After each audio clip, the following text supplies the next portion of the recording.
I'm so excited. I don't know what just happened. It took me a few minutes to connect. I had to delete the last live, which I haven't had to do, so I'm really sorry. I don't know why that happened, but I am Carrie, and I'm so excited to have Allie from Sweet Allie's on.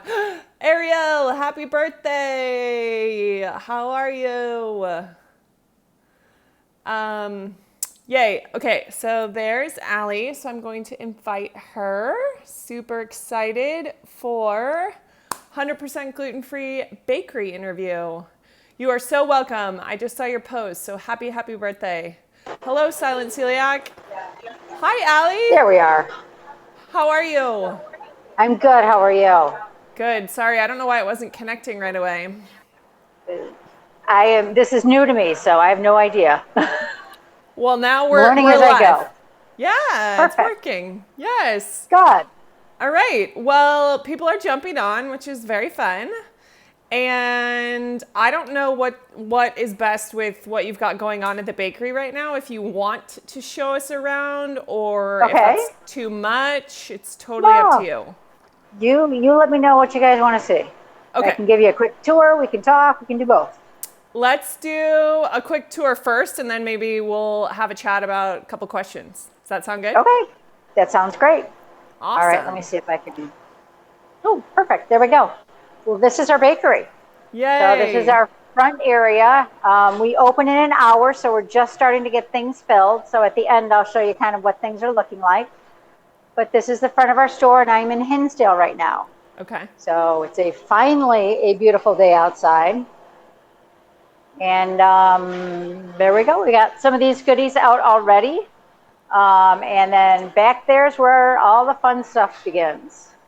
So right now they're filling up all of our cupcakes. We have some of our specials right now, tiramisu, and then a dairy-free mimosa, which is delicious, and then a pineapple. Ooh. And then we'll go into the back. We'll swing by the decorators first. Okay. All right, this is where they're putting all the cupcakes together. You guys want to Ooh. say hi? Hi, guys. Oh my And gosh. Love so, it. oh, those look so Yum. pretty. Yes.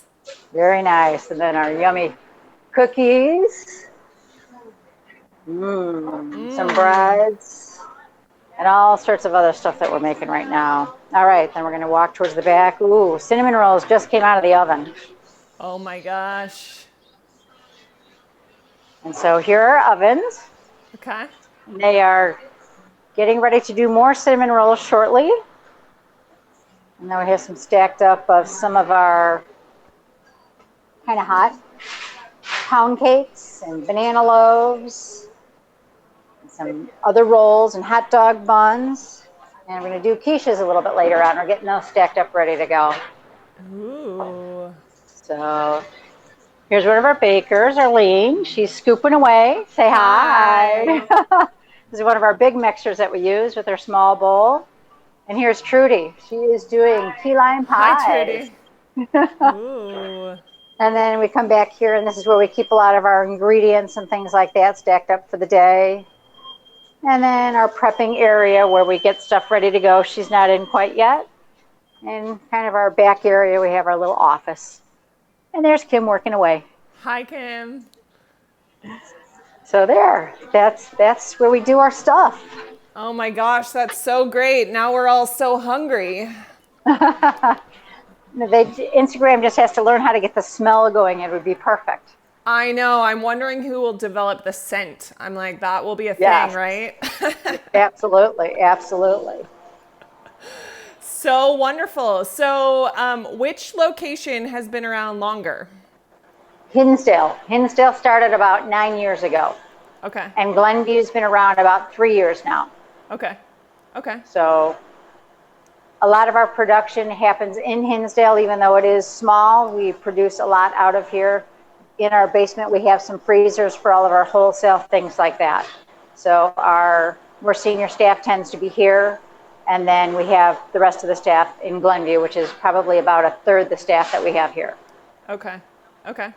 Awesome. Well, we've got more people joining. So, do you mind, since we jumped into seeing everything, do you want to just tell us a little Sure. bit about you and how the bakery started in the first place? Sure, sure. Well, I was not in the bakery business or never thought about being in the bakery business, 15 years ago. But, as many people has it, things like this change your life. And this was one of these life-changing events. My son and I both got diagnosed with celiac about 12 years ago, probably 13 years ago now.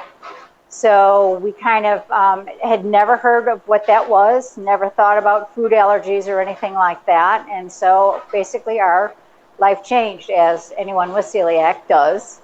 And you have to learn kind of what is out there, et cetera. And at the time he was 12 and, skinny guy, very active, everything like that, and baseball team. And I was like, okay, what am I going to feed this kid? And at that time, there was a lot more things out than there were, 20 years ago, et cetera. And it's better every year. But back then, there was nothing. It needed to be dairy free and soy free also. So that's what I really got into baking at home because, during the process of trying to figure it out, we got rid of everything but gluten. And then as we figured things out, we realized gluten was the issue and he could add all the other stuff back in. So that's kind of where I learned kind of my baking. I'd always been a home baker, but never, someone that planned on doing it as a career. I'm very science oriented, so baking was easy for me. We do a lot of our stuff in spreadsheets and things like that to be able to change our batch sizes and stuff. But that's basically how it started. I kind of played around, found things that I liked, things that I didn't, and if I didn't like it, I played with it until I figured it out. So we came up with our own flour blend, and one thing led to another. I first started feeding the kids because they'll eat anything, and made cookies and brownies and stuff like that. And then I'm like, oh, let's try it on the parents. And so the parents said, this is pretty good. You should start a business. Silly thing to suggest. And so about a year later, we actually did. I have two partners that are not currently active, but at that point they were, instrumental of talking through, setting up the business plan, everything like that. And here we are today. We're in probably over 150 stores in the Chicagoland area. We are actually in, I think, Georgia and Wisconsin at Egg Harbor. So that's kind of fun. Yeah. We're in restaurants, grocery stores, things like that, plus our two locations. Oh my gosh, that's amazing. Seriously. Yeah, it's fun. It's fun. It, Yeah. it's it's nothing like I thought it would be. It is definitely very rewarding because when I do come out and talk with customers and things like that, or even yesterday I was at a doctor's appointment and she had my shirt on, says, gluten free, our shirt Yeah. with the logo on the back. And she's like, gluten free. Do you work there? Oh, tell me about it. And so when I came back from the doctors, they were already in the store saying, oh, thank you so much. This is great that you have this here. She had a little girl. And I totally get Oh. it. I just came back from Miami and, going out to dinner, every restaurant you go to, do you serve gluten free? They either say, oh, yes, I know all about it, or what? Oh, yeah, we don't have butter, or, we don't use that. It's like, okay, you have no idea what you're talking about. So, as everyone knows, every day, every meal can be a challenge, but it's really nice working with our customers and things like that because they really value what we do here, which is fun. And our staff, they're just phenomenal. They are so dedicated and get it. Even if they aren't gluten-free, they've been introduced to a whole new world. Yeah, I was just going to ask, do you have many people on your staff that are not gluten free? Probably most of the staff is not gluten-free. Oh. The ones that typically are tend to be the front counter staff because they work with the customer more, and so their knowledge is much more important. Where in the back, I teach them everything they need to know. Gluten-free baking is baking. It has its nuances. So as long as they come in with the skill set of a general baker and can be taught, I teach them what they need to know. From a risk standpoint, cross-contamination is one of the first things that they learn. We don't have any gluten in here, so that makes it very easy from that standpoint. But we are still very cautious with dairy and nuts and things like that.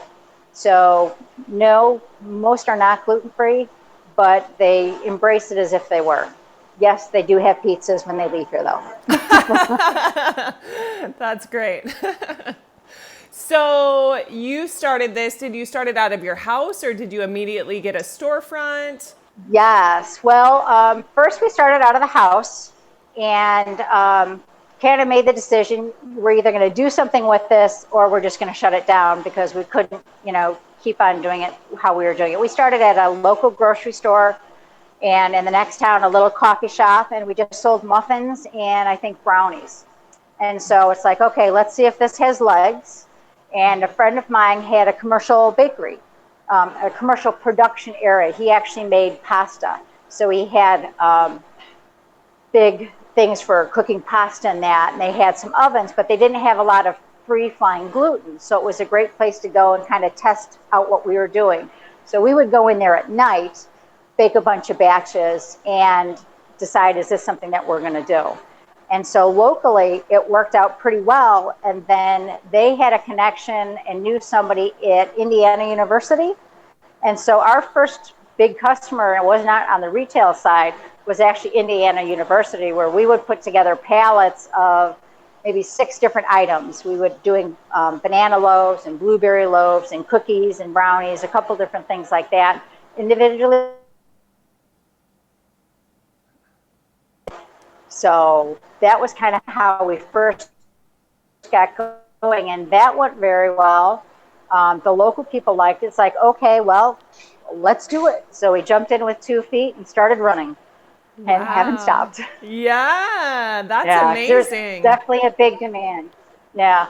One of my big passions of doing this was, you know, having 2 kids. One thing we did when they were younger was go to your local bakery first thing in the morning because they were up at 6 or 7. So it's like, okay, let's go to the bakery and grab a donut. So we'd go there, they'd give them a little cookie, we'd sit there, eat our donut, and go home. And so we would do that, every Sunday or Saturday. And my thing is my kid can't do that. He cannot go into any grocery store and get something. Most bakeries he can't. What are these kids going to do? So that was one of the things I wanted to be able to provide is having a spot where someone could come in with their kids and say, you can have anything in the store. And they don't have to ask. They don't have to read a label if they don't want to, but it's here for them if they want. They can get their hands up on the glass, put their noses up there, because they do when they're little kids. I want that, I want that. And the other part was to be places where people shop, where people are. So one of the things I wanted to do was universities, schools, and hospitals, train stations, places where you are and you have no choices except what is there. So we have done some universities. That is a whole complex background to stay in there to begin with.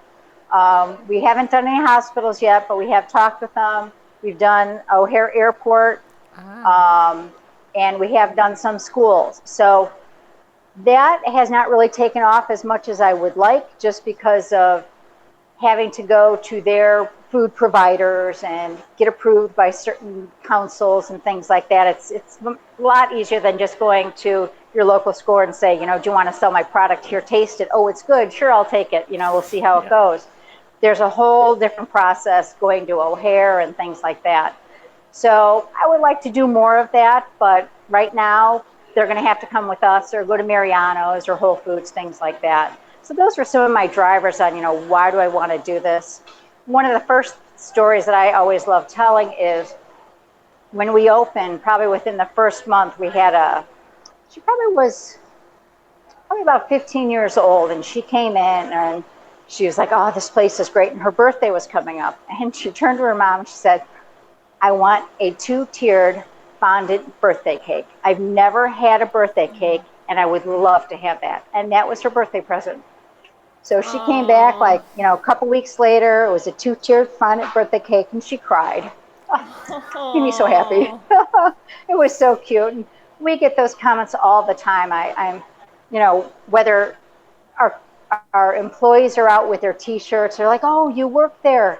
Oh my God, I love that place. Oh, thank you so much." It's really fun, especially for them not being gluten-free, to see the Yeah. passion that people have for people that it's a dietary restriction. It's not a big deal. but it's a completely life-changing deal. So it is a big deal. So for people that don't have it, they are very caring and understanding and sympathetic, but they don't really get it unless you're living the lifestyle or being with somebody that lives the lifestyle. So, it is my life right now. So, and it's fun. Yeah, well, you can tell how passionate you are about what you do. It's Thanks. obvious. Thanks. Yes, Good. yes.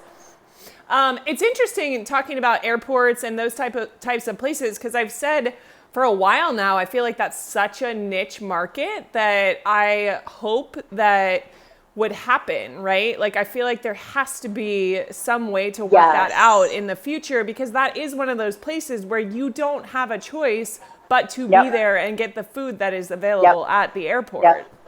Right. What we experienced there, we don't have preservatives. We aren't a bar or granola that has a long shelf life. So we sell our product frozen for us and anybody going in there with a similar product because you need a freezer space. And when you're in your grab and go, there's not a lot of spots where there's freezer space that it's a grab and go and then you have to thaw it out. People aren't necessarily looking for that, even though they like it. It's not really an airport type of thing to grab what we sell. So that's why I think it is definitely a challenge. We definitely tried it. And, we are in general a fairly small population. And right now they're going for the big hitters. What are they going to get? So you've got your stores that you can go to that, here's your fruits or here's potato chips or things like that. But you're not going to get a baked good unless it's something that is basically shelf stable. Yeah. So now that I'm a part of it, I totally get why we aren't there. We being, gluten-free Yeah. vendors. It's a very hard market to be in and then maintain the quality and be able to have access for a lot of people. It's just really challenging. I thought the schools would be easier. They're still getting it. I find a lot of restaurants and things like that. We talk to a lot of restaurants and they taste our product. Oh, this is great and everything. And then we hear back from them in 6 months. A lot of times, oh, I don't have a big enough market for those people. And then I try to educate them. I say, well, if I go to your restaurant and you don't have anything to offer me, I'm not going to come back to your restaurant. That's why you don't have those people. And it's a big opportunity loss for these people because it's just not me that they're losing. They're losing the 5 friends that I'm coming with. I'm going to Yeah. go down the street where they have something for me. So it doesn't have to be a lot. It just has to be enough to make me want to come back. Because when I go out to restaurants, I basically know the restaurants I go to, and I have 1 or 2 items on the thing is what I will order, and I pick the restaurants according to that. And so I don't go out and try a lot of new places, or if I do, it's usually when I'm traveling. And whenever I go out, my friends know I have limitations. They ask me where I want to go, not where they want to go. It's like, no, we want to go where you could eat. Where do you want to go?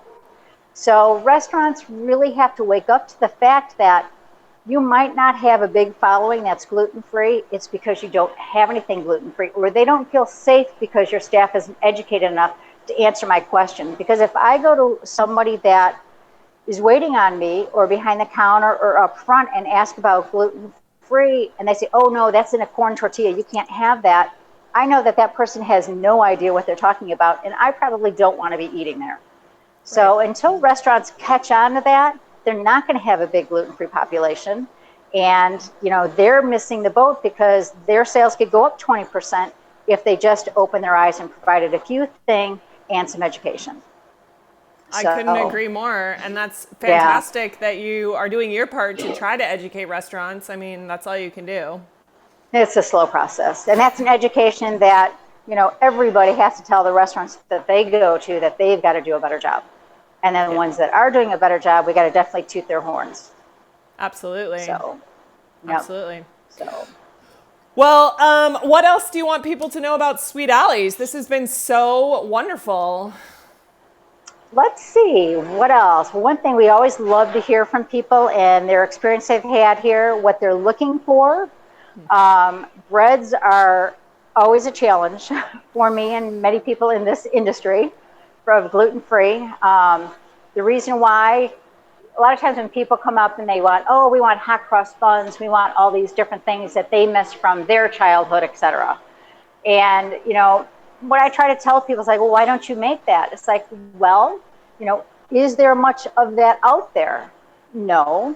It's because it's really hard. Phyllo dough is not something you can just throw together when you don't have gluten in something. Yes, you can make some mock things of it, things like that. One thing I'm very proud of is our eclairs here that we've come up with, which is a very unique dough and texture to be able to accomplish gluten-free. And I love eclairs, by the way. So it was fabulous when we came up with that one. But, I love hearing what people are looking for and things like that. I think gluten-free is an extremely challenging thing, but if you are a home baker or you want to experiment, you can accomplish the cakes and the cookies. If you grew up with a certain cake, try making it. I think it's great for people to have this experience because, home and holidays and things like that all center around the kitchen. Whether you like it or not, that's the reality of where we are today in our society. Home is where the meals are, where the celebrations are happening, where the gatherings are, is usually in the kitchen or around the dinner table. So gluten is going to be a part of our lives, and embracing it and being able to go to a family member's house and not being the only gluten-free person and, oh, you can have this and whatever else you brought. I feel really sad for those people because my family have really embraced it. My daughter and my husband definitely embrace it. My other family members, they always have a lot of gluten-free, or they make the whole Thanksgiving gluten-free, except for one pie that my niece's new husband wanted to have. We made him his gluten pie, but everything else was gluten-free. And that just makes it so much easier because you don't have to sit there and worry. You feel included and things like that. And it's amazing what a mental game being gluten-free can be. And people don't really talk about that. It really is a psychological game. I just going to Miami, and sometimes I get tired of asking the questions. So my husband is jumping in. I'm like, Bill, just stop asking. I'll just get this. I'll be fine. But I get tired of having shrimp cocktail because they don't know how to answer questions. So now I'm rambling on about different things. But No, I I think understand.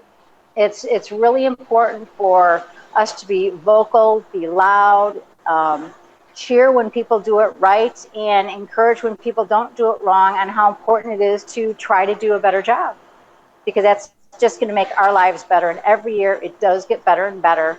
Technology is better, entrepreneurs are better, and it's a lot of fun trying different things. I love the traveling part and going to new bakeries or things like that to see what they have. What have they come up with? What can I bring back? Yeah, absolutely. Waffles in Paris. That was awesome. Oh, yeah. Yep, yep. Can't do the thick ones though, like they do. I know. Someday. So Ashley, who's watching, just said she can't wait to see what you bring to the Nourished Festival next week. Very good. Yes, we're getting ready to get all that stuff ready to go for next week, so that'll be fun. I'll be there on Sunday, but we're going to have some. Let's see, we are doing an Oreo cupcake, and we've got some sugar cookies, and we're going to do pumpkin loaf. Even if it's not pumpkin season, it is delicious. So we're going to definitely bring some of that and a few other goodies. Ah, So we that look sounds forward to seeing awesome. everybody there. Yeah, Yeah, it'll that'll be be fun. really It's fun. always a great show. Lots of great people there. Lots of new ideas and new things, and a lot of eating. Yes, yes. So, where can everyone find you and your bakeries? So we've got one bakery in Hinsdale, and our other bakery is in Glenview. So the Hinsdale one is right downtown, and that one in Glenview is just off the main area on Waukegan Road and Glenview Road. And so those are available. We are closed Sunday in Hinsdale, but we're open Monday through Saturday. And Glenview, we're only open Wednesday through Saturday. Okay. And then for where we are, I actually have a list right here.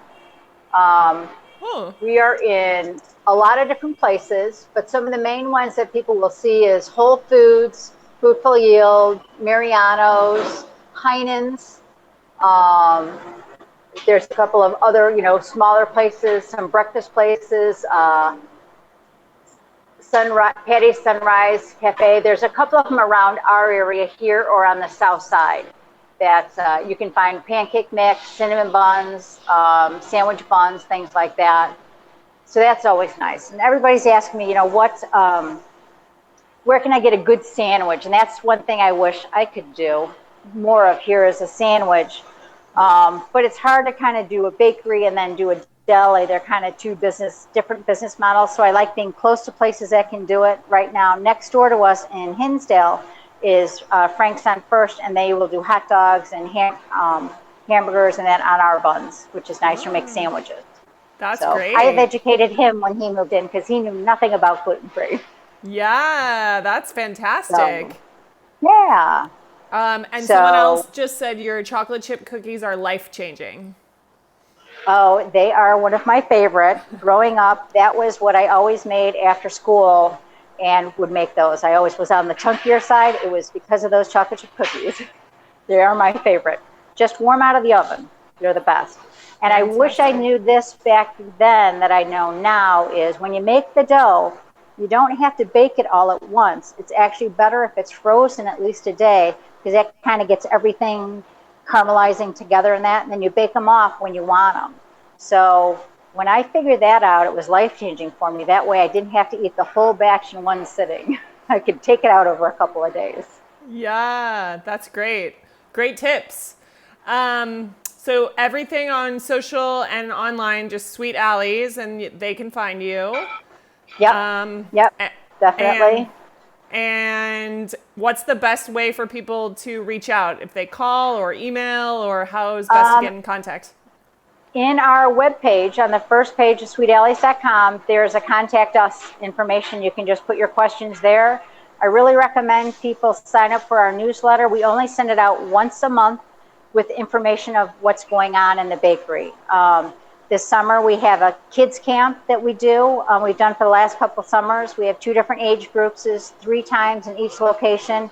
I believe it's in July and August. So we'll be talking about those and any other events that come up. We just did something at the Lincoln Park Zoo in the city this past weekend. We, of course, have Nourish coming up. So that publishes anything that we're at or doing. And then it also talks about menus. And also we have a loyalty program for people that shop at the store. They can sign up for our loyalty program, and then they will get a 10% discount after spending, not 10%, $10 discount after spending $200. So that's a great way to kind of take advantage of things that are going on and around. That's fantastic. Someone else just said their daughter was just diagnosed with Crohn's, and you all have brought her a little more happiness. Oh, good. I love hearing that, and Crohn's is definitely a challenging disease, and with everybody it's different. So I'm glad we're here for her. Try to feel a little bit normal. Yes. Well, thank you so much for this, Allie. That was so fun to get to see the bakery, learn even more than I already knew about it and everyone else. So I appreciate it so much. Oh, absolutely. Thank you for doing such a great job in what you do and staying up late to talk to us in these early hours. Yeah, no worries. Well, enjoy your day and have fun at Nourished as well. That sounds great. We'll miss you not being there. Yeah. Take care. Thanks, Allie. Bye-bye. Bye. Bye.